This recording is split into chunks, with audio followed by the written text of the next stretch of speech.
حسبي ربي جل الله ما في قلبي غير الله نور محمد صلى الله لا إله إلا الله. بسم اللہ الرحمن الرحیم. الحمد للہ رب العالمین والعاقبۃ للمتقین والصلاۃ والسلام علی سید الانبیاء وخاتم المرسلین وعلی آلہ واصحابہ اجمعین. اما بعد. بخاری شریف جلد نمبر 1 صفحہ نمبر 312 کتاب المزارعت میں حضرت ابو ہریرہ رضی اللہ تعالی عنہ سے روایت ہے. فرماتے ہیں کہ قالت الانصار للنبی صلی اللہ تعالی علیہ وآلہ وسلم اقسم بیننا و بین اخواننا النخیل. رسول اللہ صلی اللہ تعالی علیہ وآلہ وسلم نے انصار صحابہ کرام سے یہ وعدہ لیا تھا لیلۃ العقبہ کو.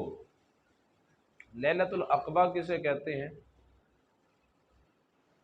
ہجرت سے پہلے مدینہ منورہ کے لوگ نبی پاک صلی اللہ علیہ وسلم کی بارگاہ میں مکہ معظمہ میں حاضر ہوئے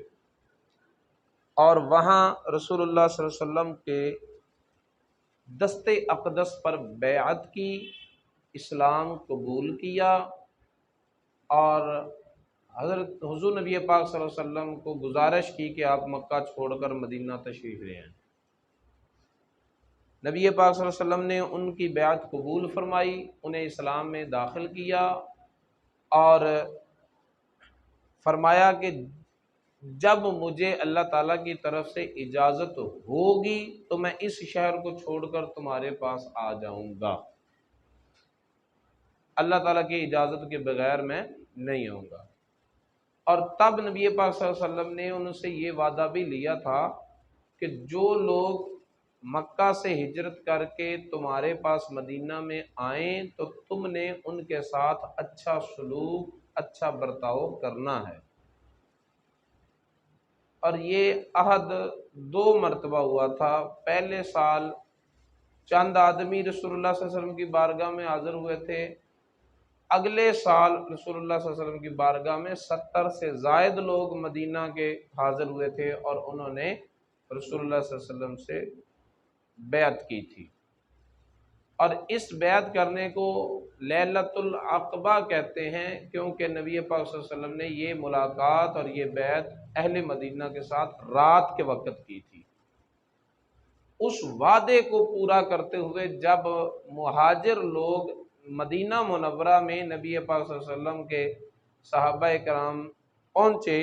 تو انصار صحابہ نبی پاک صلی اللہ علیہ وسلم کی بارگاہ میں حاضر ہوئے اور عرض کرنے لگے یا رسول اللہ،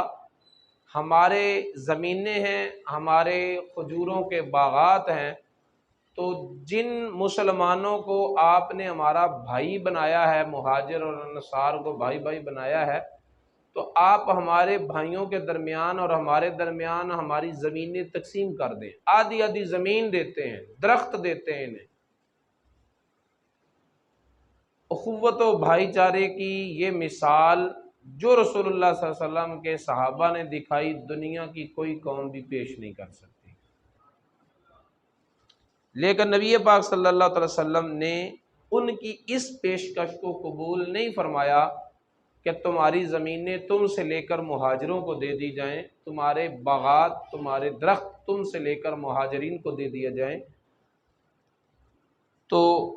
پھر انہوں نے دوسری پیشکش کی، فقالوا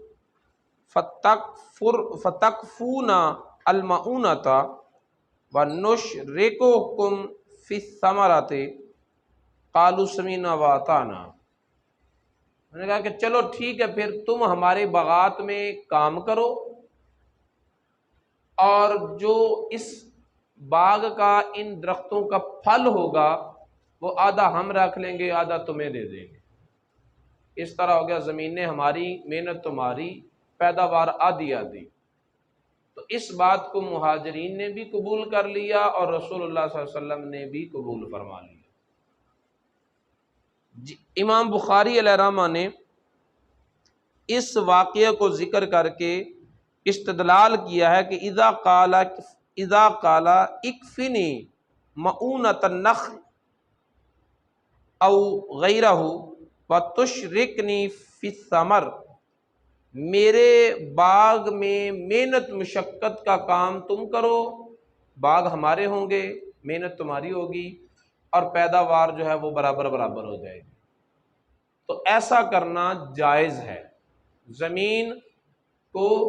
مزارعت پر دینا، کہ زمین کا مالک کوئی اور ہے، اس میں محنت کرنے والا کوئی اور ہے، ایک کی زمین ہے دوسرے کی محنت ہے، پھر پیداوار میں دونوں شریک ہوں، آدھے آدھے ہو جائیں، آدھی پیداوار اس کی آدھی پیداوار اس کی، تو ایسا کرنا جائز ہے۔ اور ایسا کرنا یہ حدیث مبارکہ سے صحابہ اکرام کے عمل سے ثابت ہے۔ آگے حضرت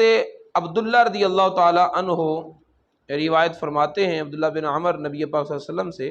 کہ انہ حرک نخل بنی نذیر، بنی نذیر ایک یہودیوں کا گروہ تھا،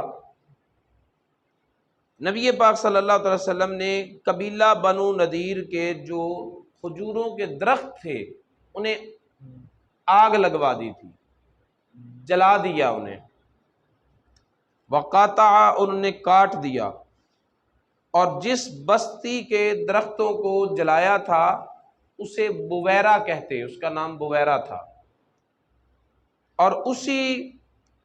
کے حوالے سے حضرت حسان بن ثابت رضی اللہ تعالیٰ عنہ نے شعر بھی کہا تھا کہ وَحَانَ عَلَى سَرَاتِ بَنِي لُؤَيٍّ حَرِيكٌ بِالْبُوَيْرَةِ مُسْتَطِيرُ، کہ بنی لؤی کے جو سردار ہیں ان کا بنی نذیر بویرہ بستی پر غالب آ جانا یہ آسان ہو چکا ہے، اس لیے کہ بویرہ بستی میں آگ جو ہے وہ پھیل چکی ہے، درختوں کو جلا چکی ہے۔ یہ شعر انہوں نے لکھا تھا، مطلب اس میں یہ ہے کہ اسلام اتنا غالب ہو گیا ہے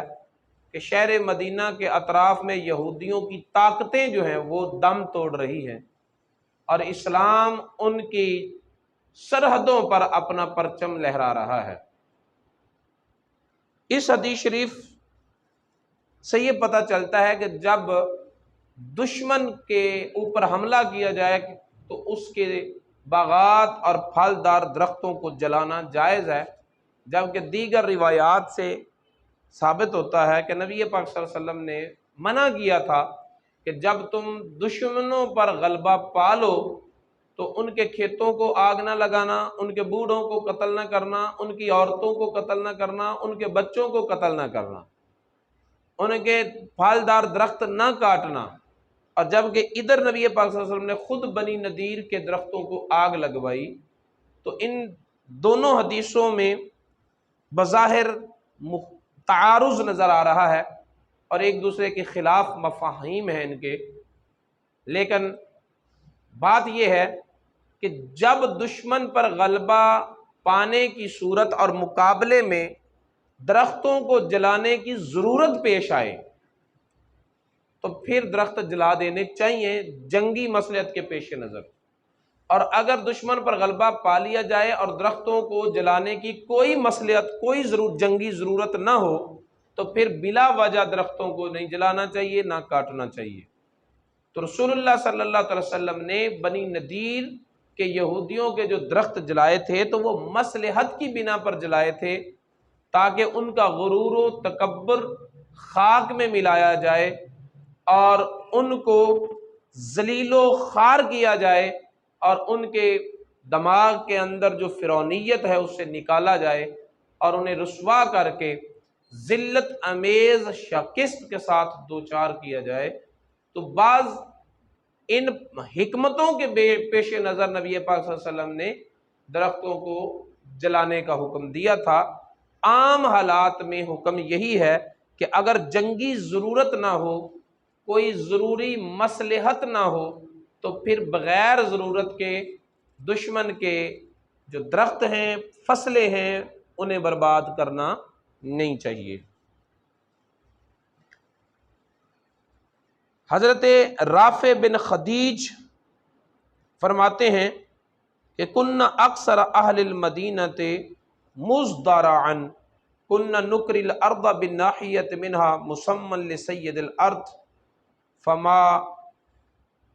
یصاب ذلك وتسلم الارض ومما تصاب الارض ويسلم ذلك فنهینا واما الذهب والورق فلم تکن یومئذ۔ نبی پاک صلی اللہ تعالی علیہ وآلہ وسلم نے زمین کو مزارعت پر دینے سے منع بھی کیا ہے، اجازت بھی دی ہے۔ دونوں طرح کی احادیث جو ہیں وہ سامنے آتی ہیں کہ نبی پاک صلی اللہ علیہ وسلم نے مزارعت سے منع کیا، یہ بھی احادیث ملتی ہیں کہ نبی پاک صلی اللہ علیہ وسلم نے مزارعت کی اجازت دی، جیسا کہ ابھی اوپر والی حدیث میں گزرا کہ انصار صحابہ نے پیشکش کی زمین ہماری ہوگی، محنت تمہاری ہوگی، پھل برابر ہوگا تقسیم، تو اسی کو مزارعت کہتے ہیں۔ نبی پاک صلی اللہ علیہ وسلم نے اسے جائز قرار دیا، جبکہ بعض مواقع پر نبی پاک صلی اللہ علیہ وسلم نے اس سے منع کیا۔ اور صحابہ کرام کے بھی دو گروہ تھے، کچھ صحابہ کرام مزارعت کے جواز کے قائل تھے، کچھ مزارعت کے عدم جواز کے قائل تھے، اور زمین کو مزارعت پر دینے سے منع کرتے تھے، اور وہ کہتے تھے کہ تم بٹائی پر اس طرح زمین نہ دو کہ زمین ہماری، محنت تمہاری، پیداوار آدھی آدھی، بلکہ تم زمین کو کرائے پر دے دو، سال 2 سال کے لیے کرائے پر دے دو، اس سونے چاندی کی شکل میں ان کا کرایہ وصول کر لو۔ اور یہ جو طریقہ کار پیداوار سے حصہ لینے کا ہے یہ نہ لو۔ اس کی وجہ کیا ہے؟ اس روایت میں حضرت رافع بن خدیج رضی اللہ تعالیٰ عنہ اس کی وجہ بتا رہے ہیں کہ اصل میں ہوتا یہ تھا کہ مزارعت پر زمین دیتے ہوئے زمین کے حصے کر لیے جاتے، ایک مخصوص حصے کو معین کر کے کہا جاتا کہ اس حصے سے جو پیداوار ہوگی وہ تیری، باقی حصے میں جو پیداوار ہوگی وہ میری۔ پھر ہوتا کیا؟ ہوتا یہ کہ کبھی ایسا ہوتا کہ جو حصہ محنت کرنے والے کا ہوتا وہاں فصل نہ ہوتی، اور جو بالغ کا ہوتا وہاں ہو جاتی، تو یہ بیچارہ پورا سال محنت بھی کرتا اور پیداوار ساری مالک کو ملتی، جو اس کے اپنے حصے کی ہوتی وہ جگہ جو ہے وہ پیداوار سے رہ جاتی اور خالی ہاتھ رہ جاتا۔ اور کبھی ایسا ہوتا کہ جو محنت کرنے والے کے لیے معین کی ہوئی جگہ ہے تو وہاں پیداوار زیادہ ہو جاتی، اور جو دوسرا خطہ ہے جو مالک کا حصہ ہے وہاں پیداوار نہ ہوتی، اور اس طرح سارا سال انتظار کرنے کے بعد جو مالک ہوتا زمین کا وہ منہ دیکھتا رہ جاتا۔ تو نبی پاک صلی اللہ علیہ وسلم نے اس طرح مزارعت کرنے سے منع کیا تھا، کیونکہ اس طرح مزارعت کرنے میں ایک کا نقصان ممکن ہے، اور اس میں دھوکہ بھی ہے، دھوکے کا پہلو بھی ہے کہ جو محنت کرنے والا ہے ظاہر ہے کہ طبی طور پر، نفسیاتی طور پر اس کی توجہ اس حصے پر محنت کرنے کی زیادہ ہوگی جس حصے کی پیداوار اس کی اپنی ہے، اور دوسرے حصے پر محنت کرنے کی طرف اس کی اتنی توجہ نہیں ہوگی۔ تو اس طرح دھوکے کا، خیانت کا پہلو جو ہے وہ غالب اور نمایاں تھا۔ تو نبی پاک صلی اللہ علیہ وسلم نے اس مزارعت سے منع کیا اور فرمایا کہ یہ جو زمین کے خطے معین کیے جاتے ہیں کہ اس خطے کی پیداوار تیری، اس خطے کی پیداوار میری، تو یہ طریقہ کار جو ہے وہ غلط ہے، اس طرح مزارعت پر نہیں دینی چاہیے۔ ہاں، کاشتکاری سارے خطے میں برابر کی ہو، محنت سارے خطے میں برابر کی ہو، خطے تقسیم نہ کیے جائیں، پیداوار تقسیم کی جائے، خواہ وہ اس خطے میں ہو یا اس خطے میں ہو، دائیں طرف ہو یا بائیں طرف ہو، مجموعی طور پر پیداوار کو تقسیم کیا جائے، تو ایسا کرنا منع نہیں ہے۔ ایسا کرنے کی اجازت ہے۔ اور آگے چند احادیث جو ہیں وہ اسی بات کی وضاحت کرتی ہیں کہ اس طرح مزارعت کرنے میں کسی طرح کا بھی حرج نہیں ہے۔ اور اس کے علاوہ جو دوسری صورت ہے اس میں حرج ہے۔ تو یہ جو احادیث متعارض ہیں، بعض احادیث میں ہے، بعض صحابہ کرام کا نظریہ یہ ہے کہ بٹائی پر زمین نہیں دینی چاہیے، بعض کا نظریہ ہے کہ بٹائی پر زمین دینی چاہیے، جائز ہے دونوں طرح۔ تو اس نظریے میں اختلاف پیدا ہونے کی وجہ یہ فرق ہے کہ رسول اللہ صلی اللہ علیہ وسلم نے جس مزارعت سے منع کیا ہے وہ مخصوص شکل ہے، اور جس مزارعت کی اجازت دی ہے وہ یہ ہے کہ زمین کے خطے معین کر کے تقسیم نہ کیے جائیں، پیداوار تقسیم کرنے میں کسی طرح کا کوئی حرج نہیں ہے۔ اللہ رب العزت کی بارگاہ میں دعا ہے کہ نبی پاک صلی اللہ علیہ وسلم کی تعلیمات کو سیکھنے